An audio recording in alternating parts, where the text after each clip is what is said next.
UFIN News Director Doug Jenkins. We are beginning our week-long look at some of the tax issues that you'll see on the ballot in Hancock County. We're starting in McComb, where the McComb schools have a 0.5% income tax levy on the ballot. Superintendent Tony Fenstermaker here to talk with us about that. Tony, thanks for joining us. I appreciate it. Glad you were able to stop out. Well, it's certainly you got the nice weather out here for us today, so we appreciate that. Well, let's talk about what this levy means for the McComb school system. What does this go to? Well, this 0.5% renewal income tax levy is a general operating levy, and we use the funds from this levy to help offset and provide programming for curriculum, helps provide financial resources for transportation. Our buses on the road every day drive the equivalency of one direction to Atlanta, Georgia every day. Our need is significant for fuel and transportation. We use it for technology resources here. We have a very prominent one-to-one initiative in many of our grade levels. We also use it for helping to maintain the facility that we have. It's no secret that we have an array of aging building, our original section from 1924, our 1976 edition, and then 1998. So the funds that we use help for programming and then also facility primarily as well. Let's focus on the transportation issue part of that. It's no secret that transportation costs always increase. I don't think they've ever come down for a school system, but the amount of mileage that you put on the buses might surprise people, but then when you think it's a small district, but it's a wide land area. Yeah, that's correct. We're just a little over 100 square miles. We are the second largest school district in the BVC.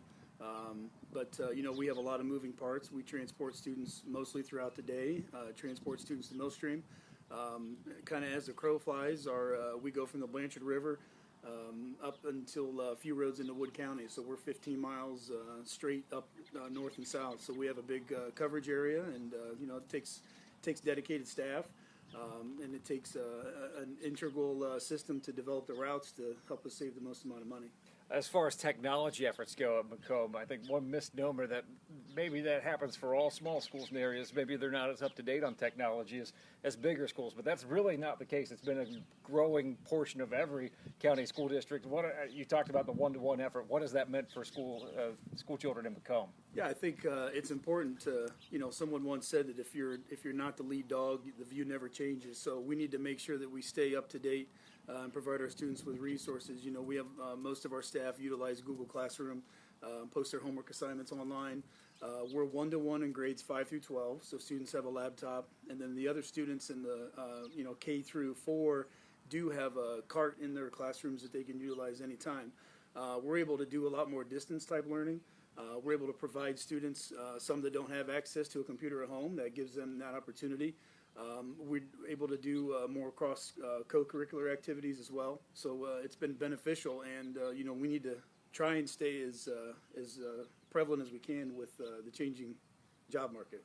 Sometimes with renewal levies, people just assume it's a gimme pot, but that can also not be the case. How important has it been for you to get the word out in the community? What are the questions that community members bring up to you when you talk to them?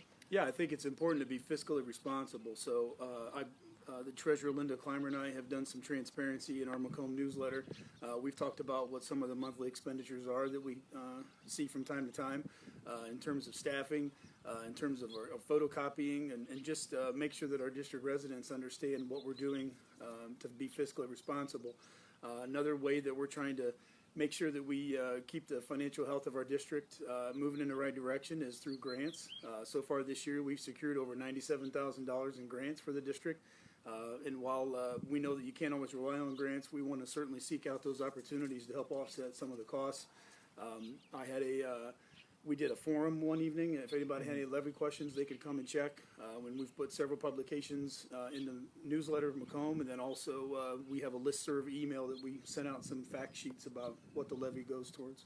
All right, if people want to find out more information, obviously you outlined some of those. Is there a website, Facebook page, anything like that people can also visit? Yeah, absolutely. They can go to the school's website. There we have a levy fact sheet, and they're more than welcome to call the school, and we'll answer any questions that they have. All right, that's McComb Superintendent Tony Fenstermaker joining us here on Facebook Live, and we're going to be doing this all throughout the week as we look at some of the tax issues on the ballot. Tomorrow we'll be at the Blanchard Valley Center. Also on the way this week, we'll be talking to the superintendents at Van Loo, Arcadia, and Liberty Benton. all still to come as the lead up to the May primary election continues. Thanks for joining us, Tony. I appreciate it. Thanks for coming out. All right, and thank you for joining us on Facebook Live today.